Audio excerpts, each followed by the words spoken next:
సహోదరి సహోదరులారా, దేవుడు సర్వశక్తిమంతుడు.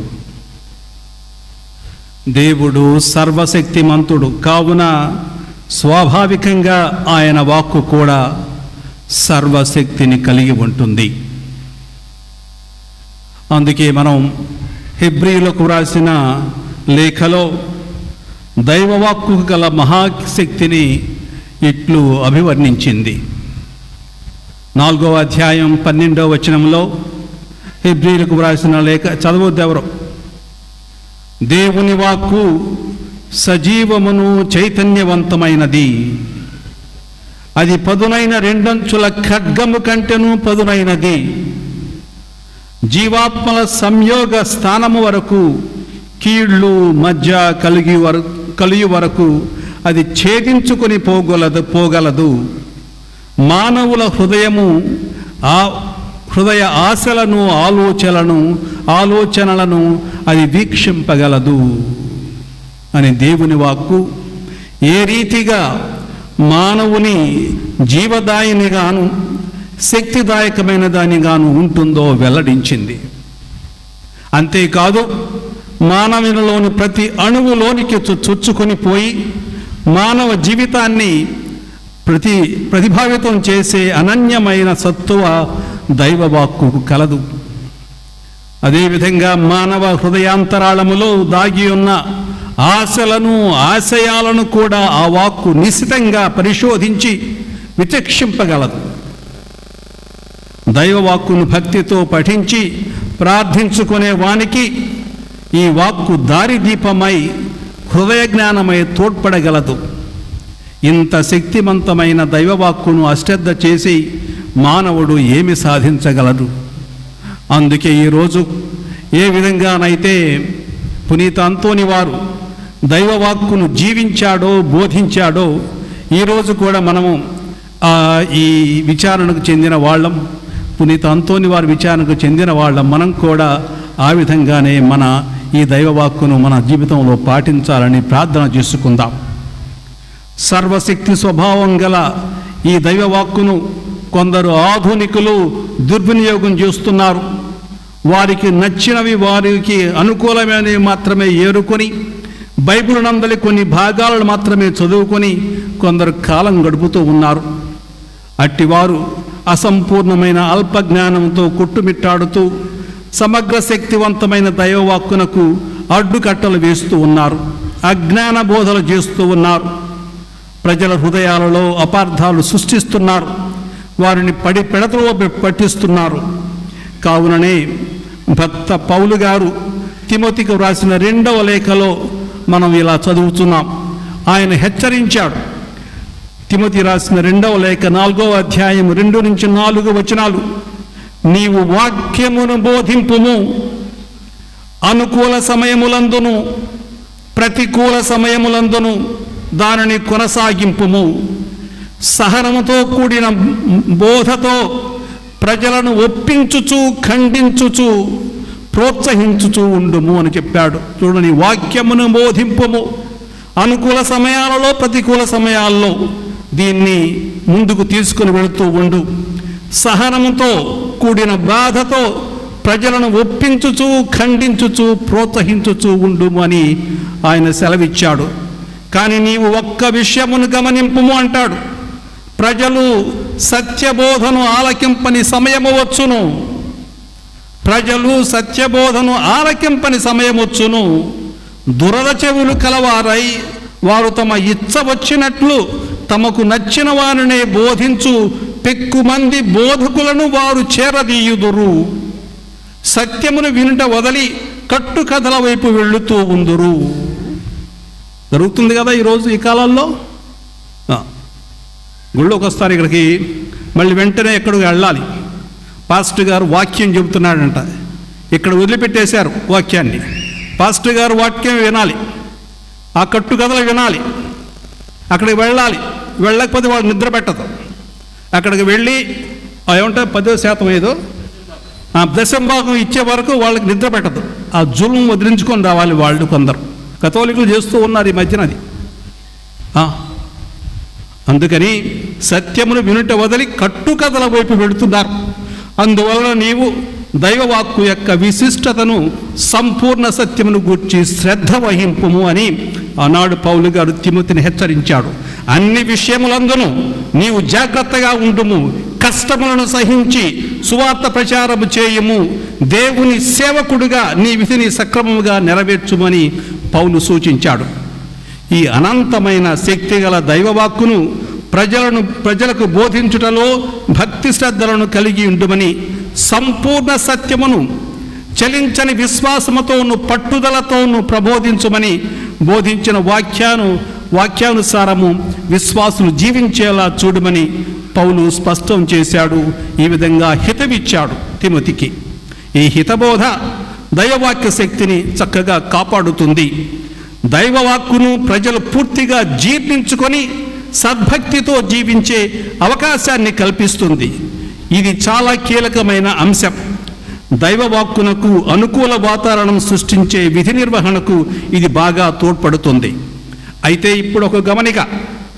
నేటి ప్రపంచంలో ఎవరికి వారే తమకు తోచిన తమకు అనుకూలించే అభిప్రాయాల కొరకు, ఆలోచనల కొరకు తహతహలాడుతూ ఉన్నారు. ఇంకా బాగా ఆశ్చర్యాన్ని కలిగించే అంశం ఏమిటంటే, ఆయా సంఘాలు, వాటిని నిర్వహించు బోధకులు దేవుడు వెల్లడించిన సత్యానికి సుదూరంగా ఉంటూ ఉన్నారు. దేవుని వాక్కును గూర్చిన సత్యమును విడనాడి దానికి బదులుగా రాజకీయ సంస్కృతి రంగాలకు అధిక ప్రాముఖ్యం ఇస్తున్నారు. దైవవాక్కును పెడచెవిని పెట్టి మానసిక శాస్త్రము, తత్వశాస్త్రము, మోసపూరితమైన సామాజిక న్యాయము, రాజకీయ అంశాలకే యథార్థమైన అంశములుగా నొక్కి ఒక్కాణిస్తున్నారు. దైవవాక్యము కంటేను వాటినే అధిక ప్రాముఖ్యతను ఇస్తున్నారు. పవిత్ర గ్రంథపు భాషలో చెప్పాలంటే వారు సత్యమును విననొల్లక కల్పిత కథనాలకు చెవియొగ్గుతూ ఉన్నారు. కాబట్టి ఈరోజు దైవాధికారం కలిగిన దైవవాక్య శక్తిని గురించి మనం కొంచెం నేర్చుకుందాం. మనమంటూ పవిత్ర గ్రంథపు పేజీలను తిరగవేస్తే సర్వశక్తిమంతురైన దేవుని సర్వాధికారముతో కూడి ఉన్న దివ్య వాక్య శక్తి మనకు సులువుగా అవగతం కాగలదు. ఉదాహరణకు చూసుకుందాం. కీర్తనాకారుడు ఈ విధంగా వెల్లడించాడు. 18వ కీర్తన 7 నుంచి 8 వచనాలు. ఈ 2 చరణాలలోనే భక్తుడు దైవవాక్కును చక్కగా నిర్వచించాడు. ఇక్కడ ప్రభు ధర్మశాస్త్రం అంటే సర్వశక్తి కలిగిన దేవుని వాక్యే. ఆ వాక్కు ఎటువంటిది? పరిపూర్ణమైనది, అనగా అది సంపూర్ణ జ్ఞాననిధి. కనుక ఈ దైవవాక్కులో లోపమేమీ ఉండదు. అది మనిషిని మహాజ్ఞానిగా మార్చివేస్తుంది. అదేవిధంగా రెండవది, ఈ దైవవాక్కు నూతన జీవమున సొగును అని భక్తుడు తెలియజేస్తున్నాడు. అనగా దైవవాక్కును మనసారా విని విశ్వసించి విధేయించేవారు నూతన జీవము కలిగి ఉంటారు. 7వ వచనంలో ప్రభు ధర్మశాస్త్రము ఆయన పరిపూర్ణమైనది, అది ఆత్మకు జీవమునసగును. ప్రభు ఆజ్ఞలు నమ్మదగినవి, అవి తెలివిలేని వారికి జ్ఞానము వసగును. 8వ వాక్యం, ప్రభువు కట్టడలు నీతియుక్తమైనవి, అవి హృదయమునకు ఆనందము చేకూర్చును. ప్రభువు విధులు నిర్మలమైనవి, అవి మనస్సునకు వివేచనమునసగును. వారిలో ఏం జరుగుతుంది? పాత నరుడు నశిస్తాడు, క్రొత్త నరుడు రూపుదాలుస్తాడు. 3వ విషయం, ప్రభువు ఆజ్ఞలు అనగా ప్రభుని వాక్కు నమ్మదగినది. ఈ వాక్కును నమ్మి దానిని పాటించువాడు మోసపోడు. పైగా మోసకారుడైన సాతానుడు దూరంగా ఉంటాడు. ఈ వాక్కు ఎంత నమ్మదగినది అంటే ఇది బుద్ధిహీనునికి జ్ఞానోదయం కలిగించి వానికి తెలివిని అనుగ్రహిస్తుంది అని దీని భావం. అదేవిధంగా ప్రభువు కట్టడలు అనగా ప్రభువు దయచేసే శాసనాలు ఎటువంటివి? నీతియుక్తములు.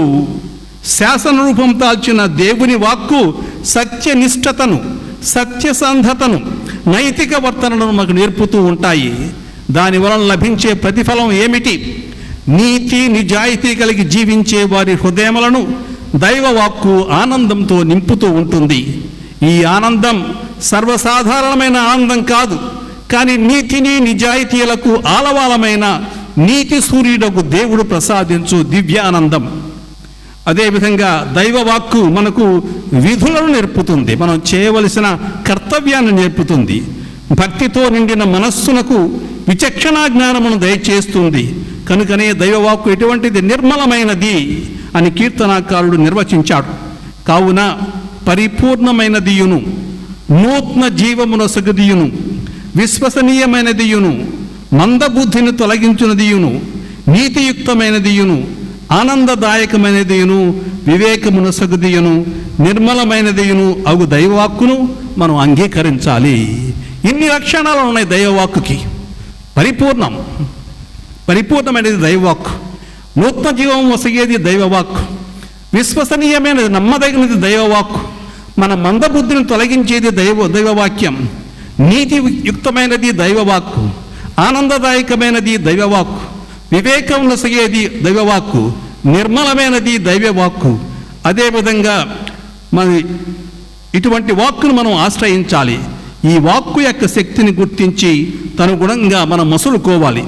ఇట్టి విశుద్ధ వాక్కును విస్మరించడం మహాపాతకం. ఇర్మియా ప్రవక్త ఇటు చెప్పాడు: అన్యులైన ప్రజలు, రాజులు, సైన్యాధిపతులు, అధికులను అల్పులను అయిన ప్రజలందరూ నా వద్దకు వచ్చి ఇట్లు ప్రార్థించిరి. ఏమని ప్రార్థించారో వాళ్ళు? అయ్యా, నీవు మా మొరవిని, ప్రాణములతో బ్రతికి ఉన్న మా కొరకు నీ దేవునికి విన్నపములు చేయుము. మేము పూర్వము చాలామందిమైనను ఇప్పుడు కొద్ది మంది మాత్రమే మిగిలి ఉన్నాము. నీ వేడుకోలు వలన నీ దేవుడైన ప్రభువు మేము పోవలసిన మార్గమును, చేయవలసిన కార్యములను మాకు తెలియజేయునుగాక. మాకు వచ్చినను, మాకు నచ్చినను నచ్చకున్నను మన దేవుని ప్రార్థన చేయమని నిన్ను పంపితిమిగాన మేము ఆయన ఆజ్ఞలను పాటింతుము. ఆయనకు విధేయులమైనచో మాకు మేలు కలుగునుగాక అని చెప్పారు. అవును, దైవవాక్కును నిండు మనసుతో ఆలకించి చిత్తశుద్ధితో విధేయించు వారికి మేలు కలుగుతుంది. వారు దేవుని దీవెనలకు పాత్రులవుతారు.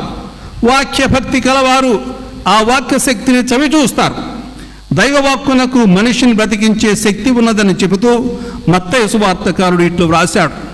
దైవవాక్కుకు మనిషిని బ్రతికించే శక్తి ఉందని చెబుతూ మత్తయి సువార్తకారుడు ఈ విధంగా చెబుతున్నాడు. మత్తయి సువార్త 4వ అధ్యాయం 4వ వచనం: మానవుడు కేవలము రొట్టె వలనే జీవించడు, కానీ దేవుని నోటి నుండి వెడలు ప్రతి మాట వలన జీవించును అని చదువుతున్నాం. కాబట్టి దేవుని మాట మనకేమిస్తుంది? దేవుని వాక్యం మనకేమిస్తుంది? జీవం ఇస్తుంది. అదేవిధంగా యేసు ప్రభు చేస్తున్న అద్భుత కార్యములను, రోగులను స్వస్థపరుస్తూ పేదలను ఆదరిస్తున్న తీరు చూచిన ఒక స్త్రీ ఆయనను కని పెంచి పోషించిన తల్లిని ప్రశంసించింది. అందుకు యేసు బదులు పలుకుతూ దేవుని వాక్కును ఆలకించి దానిని పాటించువారు మరింత ధన్యులు. అయ్యా, నిన్ను కన్న తల్లి ధన్యురాలు, నీకు పాలిచ్చిన తల్లి ధన్యురాలు అని ఎవరో అక్కడ ఉన్న పెద్ద సమూహంలో చెప్పారు. అప్పుడు ఆయన అన్నాడు, వాళ్ళకంటే ధన్యులు మరొకరున్నారు అని చెప్పారు. ఎవరు వాళ్ళు? దేవుని వాక్కును ఆలకించి దానిని పాటించువారు మరింత ధన్యులు అని చెప్పారు. కాబట్టి దైవవాక్కును విశ్వసించి విధేయించడంలో ఉన్న విశిష్టత ఈ లోకవిదితం చేశాడు క్రీస్తు. మత్తయి సువార్తకారుడు వేరొక సందర్భంలో ఏమన్నాడు? నా బోధలను ఆలకించి పాటింపని ప్రతివాడు ఇసుకపై తన ఇల్లు కట్టుకున్న బుద్ధిహీనుని పోలి ఉన్నాడు అని క్రీస్తు వాక్కున్నాడని తెలియజేశాడు. అట్టి వాని ఇల్లు జడివానలు కురిసినప్పుడు, వరద నీరు వెల్లువై ప్రవహించినప్పుడు, పెనుగాలులు వీచినప్పుడు అవన్నీ పేకమేడలాగా కుప్పకూలి నేలమట్టమవుతాయని ప్రభువు పలికాడు. ఇన్ని విధాలుగా దేవుని వాక్య శక్తి లోక విదితం చేయబడింది. యోహాను సువార్తకారుడు క్రీస్తు ప్రభు చెప్పిన మాటలను క్రియాశీలంతోనూ సజీవంగాను ఉన్న శక్తివంతమైన పలుకులుగా ప్రకటించాడు. జీవమునిచ్చున్నది ఆత్మయే, శరీరము నిష్ప్రయోజనము. నేను మీతో చెప్పిన మాటలు ఆత్మయు జీవములై ఉన్నవి అని వేరొక చోట యోహాను సువార్తలో చెప్పాడు ప్రభు. 6వ అధ్యాయం 63వ వచనం. ఈ విషయం మళ్ళీ ఆయన జ్ఞాపకాన్ని తెస్తున్నాడు. దైవవాక్కు నిండు జీవము గలదని, అది ఎన్నడూ నశించని జీవము గల ఫలభరితమైన విత్తనమని యెషయా ప్రవక్త నోట ప్రభు ఇలా పలికాడు. వానయు మంచును ఆకాశము నుండి దిగివచ్చి ఎతటికి మరలిపోక భూమిని తడిపి దాని మీద పైరును మొలిపించి పంట పండించునో, ఆ రీతిగానే నా నోటి నుండి వెలువడు వాక్కు కూడా ఉండును. అది నిష్ఫలముగా నా యొద్దకు తిరిగి రాక నా సంకల్పమును నెరవేర్చును, నేను ఉద్దేశించిన కార్యమును నెరవేర్చును చెప్పాడు. అటువంటి శక్తి తన వాక్కుకు ఉందని ప్రభువే చెబుతున్నారు. దైవవాక్కు ప్రసాదించు మేలులు చాలా ఉన్నాయి. దైవవాక్కును ఆలకించి అనుసరించు వారి జీవితములు ఫలభరితమవుతాయి. వారి జీవితాలు ఏటి ఒడ్డున నాటబడిన చెట్టు వలె ఉంటుంది. ఆ చెట్టు ఆకులు ఎండిపోవు, అది పుష్కలంగా ఫలిస్తుంది. అదేవిధంగా దైవవాక్కును ఆనందంతో పారాయణం చేసే వ్యక్తులు అనేక సత్ఫలితాలను వాడు పొందుతారు అని కీర్తనాకారుడు 1వ కీర్తనలో చెబుతున్నాడు. కాబట్టి ఈ దైవవాక్కునకు ఇటువంటి బలం ఉంది. దానితో పాటు దైవవాక్కు స్పష్టతా శక్తి ఉంది. మనుషుని మృత్యుద్వారమునకు చేరువ చేసే పాపము అనే క్లేశము నుండి దైవవాక్కు మనల్ని కాపాడుతుంది. కనుకనే కీర్తనాకారుడు ఇట్లా అన్నాడు, తన వాక్కుతో వారి రోగములను కుదిర్చి సమాధి నుండి వారిని రక్షించెను అని 107వ కీర్తన 20వ వచనంలో మనం చదువుతున్నాం. ఆ విధంగానే దైవవాక్కు మనిషి హృదయంలో నెలకొని ఉంటే అది మనిషి హృదయాన్ని పాపానికి దూరంగా ఉంచుతుంది అని మళ్ళీ కీర్తనాకారుడు చెబుతున్నాడు. నేను నీకు ద్రోహముగా పాపము చేయకుండుటకు గాను నీ వాక్యము నా హృదయమును నిలుపుకొంటివి అని చెప్పాడు కీర్తనాకారుడు 119వ కీర్తన 11వ వచనం. ఈ విధంగా సాతాను శక్తులను అరికట్టగల ఏకైక శక్తి దైవవాక్కు సొంతం. దుష్ట శక్తులను అధికారికంగా శాసించగల అనంత శక్తి దైవవాక్కు కలిగి ఉన్నదని క్రీస్తు నాటి ప్రజలే ఆనాడే గుర్తించారు. ఏమని చెప్పారు ఆయన గురించి? ఏమని చెప్పారు? ఆయన మాట్లాడే మాటలు, ఆయన మాటలు చాలా పవిత్రాలై అధికంగా ఆయన మాటలకు అధికారం కలదని వాళ్ళు గుర్తించారు. లూకా సువార్త 4వ అధ్యాయం 36వ వచనంలో చదువుతున్నా ఏమన్నాడు? ఇతడు అధికారముతోనూ శక్తితోనూ అపవిత్రాత్మలను ఆజ్ఞాపింపగానే అవి వెడలిపోవచ్చున్నవి అని ఒకరితో ఒకరు చెప్పుకొనసాగిరి. చూడండి ఏముందో, ఈయన మాట్లాడేటప్పుడు అధికారం ఉంది ఆ వాక్కులో అన్నారు. ఇతడు అధికారముతోనూ శక్తితోనూ అపవిత్రాత్మలను ఆజ్ఞాపింపగానే అవి వెడలిపోవచ్చున్నవని ఒకరితో ఒకరు చెప్పుకొనసాగిరి. ఆ విధంగానే మంటి మానవులు మరణం గుండా నిత్య జీవంలో ప్రవేశించాలంటే తప్పక దైవవాక్కును హృదయమారా ఆలకించవలసిందే. అందుకే యోహాను సువార్త 5వ అధ్యాయం 24వ వచనంలో చదువుతున్నాం, నా మాటలను ఆలకించి నన్ను పంపిన వానిని విశ్వసించువాడు నిత్య జీవము పొందునని మీతో నిశ్చయముగా చెప్పుచున్నాను. అతడు తీర్పునకు గురి కాడు, అతడు మరణమును దాటి జీవమందు ప్రవేశించును అని చెప్పారు. చూడండి, ఈ విధంగా నా మాటను ఆలకించి నన్ను పంపిన వారిని విశ్వసించువాడు నిత్య జీవం పొందునని మీతో నిశ్చయముగా చెప్పుచున్నాను. అతడు తీర్పునకు గురి కాడు, అతడు మరణమును దాటి జీవముందు ప్రవేశించును అని ప్రభువు చెప్పారు. అందుచేతనే యాకోబు వ్రాసిన లేఖలో ఇట్లు ఉన్నది. యాకోబు రాసిన లేఖ 1వ అధ్యాయం 21వ వచనం, నా సోదరులారా, కనుక సమస్త దుష్ట ప్రవర్తనలకు సర్వ దురభ్యాసములను మానివేయుడు.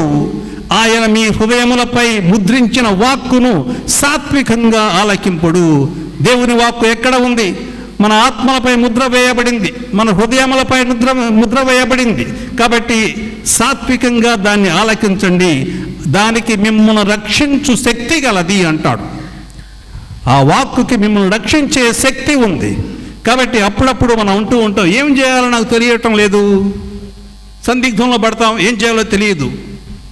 అప్పుడు నువ్వే కనుక కొంచెం ఆధ్యాత్మికంగా మంచివాడు అయితే ఏం చెబుతావు? అప్పుడు నువ్వు ఏం చేయాలో తెలియట్లేదా, నీ హృదయాన్ని సంప్రదించు అంటాం. ఎవరి మాటలు వినబాకు, నీ మనస్సునే అడగంటాం. ఏం చేయాలి? నీ మనస్సునే అడగాలి. కారణం దేనికి? కారణం ఏంటి? నీ హృదయంపై దేవుని మాటలు ముద్రింపబడ్డాయి. నీ హృదయంపై దేవుని మాటలు ముద్రింపబడ్డాయి. అదే చెప్తున్నారు యాకోబు గారు 1వ అధ్యాయం 21వ వచనంలో. కనుక సమస్త దుష్ట ప్రవర్తనలను సర్వ దురభ్యాసములను మానివేయుడు. ఆయన మీ హృదయములపై ముద్రించిన వాక్కును సాత్వికముగా ఆలకింపుడు. అది మేము రక్షించగల శక్తి ఉన్నది దానికి అంటున్నాడు. అది మేము రక్షించు శక్తి గలది అంటున్నాడు.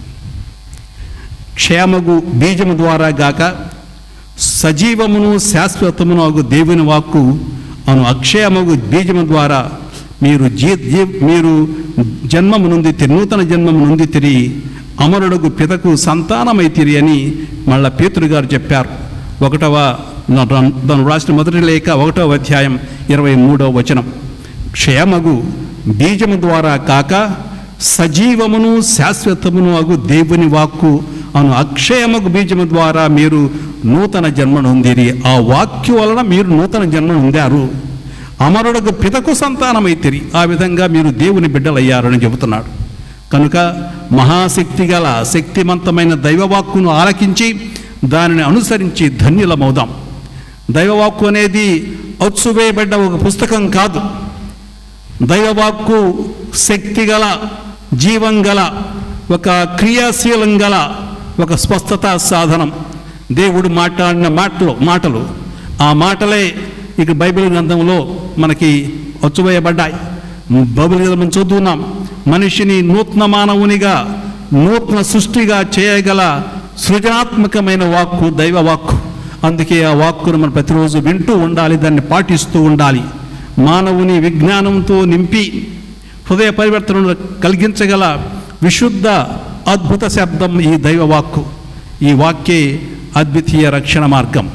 కాబట్టి ఈరోజు మనం ముఖ్యంగా పునీత అంతోని వారి స్మరణ చేసుకున్నప్పుడు ఆయన ఎలా ఈ వాక్యాన్ని పాటించాడో మనం కూడా కొన్ని సూత్రాలను నేర్చుకొని, ఈ రక్షణ సూత్రాలను నేర్చుకొని ఆ దైవవాక్కు ద్వారా మనం కూడా రక్షింపబడాలని ప్రార్థన చేసుకుందాం.